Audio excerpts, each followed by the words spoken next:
खुशी का दिन जरूर है, लेकिन उम्र बढ़ती जा रही है। 48 के हो गए, 49 में क्या बदलाव देखना चाहते हैं? और सभी कार्यकर्ताओं से मिलने का मौका मिला, मिलके बातचीत भी हुई, उन्होंने शुभकामनाएं दी। आने वाले समय में परिवर्तन हो ये कार्यकर्ता चाहते हैं और उत्तर प्रदेश की जनता चाहती है। सर, पंचायत चुनाव को लेकर लगातार आरोप लगाते हैं बीजेपी के ऊपर, क्या कहिएगा? मुझे खुशी है इस बात की कि उत्तर प्रदेश की जनता ने जब पंचायत चुनाव में मतदान किया था, समाजवादी पार्टी और समाजवादी पार्टी के समर्थित प्रत्याशियों को बड़ी संख्या में जिताया। और जो चुनाव हो रहे हैं बोर्ड के गठन के लिए, इतना पैसा, प्रशासन का दबाव और जिस तरीके से भारतीय जनता पार्टी ने जिलाधिकारियों को और पुलिस कप्तान को खुली छूट दे दी है कि उन्हीं के पक्ष में परिणाम निकलें, ऐसा उत्तर प्रदेश में कभी नहीं देखा गया। और हमें उम्मीद है कि नए डीजीपी उत्तर प्रदेश में आ रहे हैं, कम से कम न्याय यहाँ की जनता को मिलेगा। अगली सर आप कैसे देख रहे हैं? चुनाव लड़ने जा रहे हैं या आपका न्योता उनको भी है, जो समान विचारधारा की पार्टियां या ओवैसी की पार्टी भी आ रही है? समाजवादी पार्टी की कोशिश रहेगी कि ज्यादा से ज्यादा दलों को साथ लें, छोटे दलों से सभी से गठबंधन होगा। सर, बीजेपी के बड़े नेता कहते हैं कि आप सोशल मीडिया पर ही कैंपेनिंग कर रहे हैं, सड़क में नहीं उतर रहे हैं, ऐसा कहना केशव कुमार? भारतीय जनता पार्टी जनता से अभी अभी हारी है। अभी कितने दिन हुए हारे हुए भारतीय जनता पार्टी को, और कम से कम भारतीय जनता पार्टी को ये बताना चाहिए कि जब उनके 5 साल पूरे होने जा रहे हैं, उन्होंने संकल्प पत्र पर कितना काम किया है। हमारे उत्तर प्रदेश के किसानों की आय दोगुनी कब होगी, तमाम बड़ी संख्या में जो नौजवान पढ़ाई लिखाई पूरी कर ली उनको नौकरी रोजगार कब मिलेगा, और ये लगातार जो डीजल पेट्रोल की कीमतें बढ़ी, इनकी कीमतें कब कम होंगी।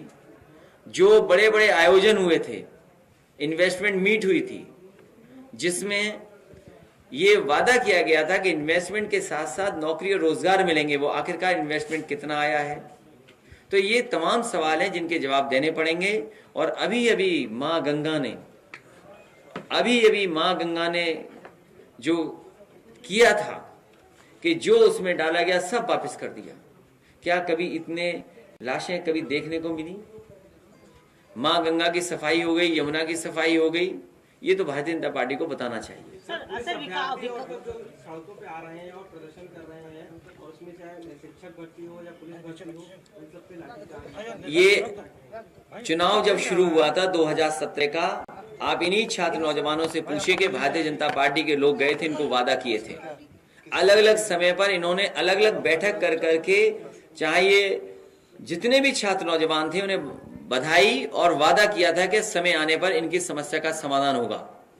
लेकिन जब सत्ता में आ गए हैं तो अपना ही वादा भूल करके पुलिस को, प्रशासन को आगे कर दिया और अपमानित कर रहे हैं। ये जो छात्र नौजवान अपमानित हो रहे हैं लखनऊ में, ये समय आने पर वोट के माध्यम से भारतीय जनता पार्टी को सबक सिखाएंगे। अखिलेश जी, बड़े दलों के साथ कोई गठबंधन बिल्कुल आप डिनाई कर रहे हैं, या कोई ऑप्शन है आपको? नहीं, बड़े दल अगर कोई संपर्क कर रहा हो तो बता दीजिए, वो बड़े दल हमसे भी बड़े हैं। अखिलेश जी, ओवैसी साहब कह रहे हैं कि 100 सीटों पे लड़ेंगे, उनके लिए क्या विचार हैं आपके? देखिए, उत्तर प्रदेश है और भारतीय जनता पार्टी हर तरह की साजिश और षड्यंत्र करेगी जिससे कि भारतीय जनता पार्टी की हार न हो। जिनके आप नाम ले रहे हो, क्या वो भारतीय जनता पार्टी को हराना चाहते हैं? सरकार किसकी बने, भविष्य में क्या देखना चाहते हैं? उत्तर प्रदेश की जनता ने कोविड देखा है और जिस तरह से उन्हें ऑक्सीजन के लिए जान देनी पड़ गई।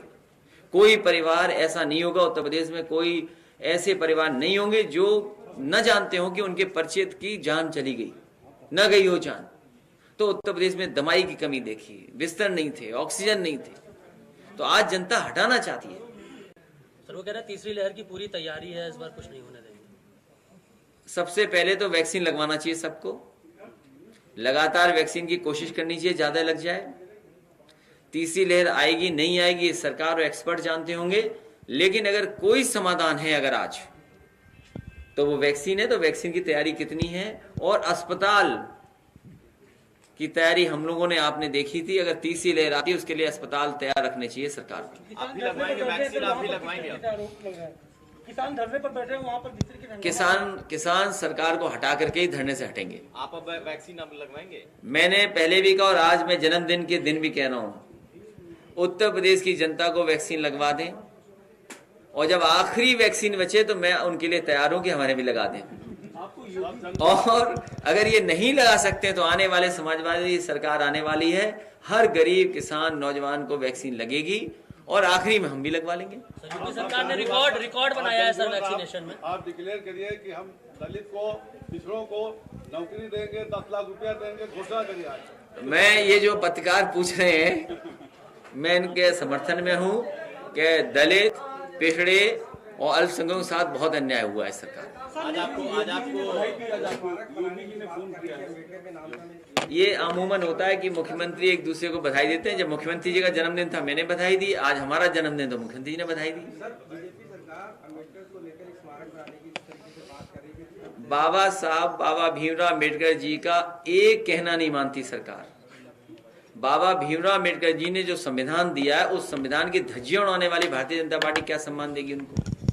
वैक्सीनेशन में रिकॉर्ड किया है सर, यूपी सरकार ने ऐसा कहना है कि रिकॉर्ड। पहले यही भारतीय जनता पार्टी कहती थी 2 डोज जरूरी है, और अब यही भारतीय जनता पार्टी कहती केवल 1 डोज जरूरी है। तो पहले तो भारतीय जनता पार्टी ये बताए 2 डोज कब तक लग जाएंगे? आरक्षण के नाम पर मछुआ निषाद समुदाय को बनाने का काम किया जा रहा है। तो मछुआ समाज जाग जाए, जग गया है, थोड़ा बहुत मांग कर रहा है। अखिलेश जी, भाजपा के लोग ये कह रहे हैं कि हमने जो भी फाइनल जीत लिया है, जिला पंचायत बच्ची के तौर पर फाइनल भी जीतेंगे। इतनी बेईमानी किसी को नहीं देखी। और अच्छा, ये बहुत महत्वपूर्ण सवाल पूछा इन्होंने पंचायत को लेकर के। मैं इसी सवाल से अपना सवाल जोड़ देता हूँ कि आने वाले समय में ये बताइए, नोटबंदी का असर दिखाई दे रहा है कि नहीं दिखाई दे रहा? नोटबंदी इसलिए की गई थी भ्रष्टाचार खत्म हो जाए, लेकिन इस समय उत्तर प्रदेश में सबसे ज्यादा भ्रष्टाचार, सबसे ज्यादा पैसे का लेन देन जिला पंचायत के चुनाव में भारतीय जनता पार्टी कर रही है। क्या माना जाए ये सिर्फ 6 महीने के अंदर से जिस तरीके से धांधली हुई है, जिस तरह से पर्चे वापसी कराए? मैं आप सबका धन्यवाद देता हूँ जो जन्मदिन में बधाई दे रहे हैं। Thank you sir.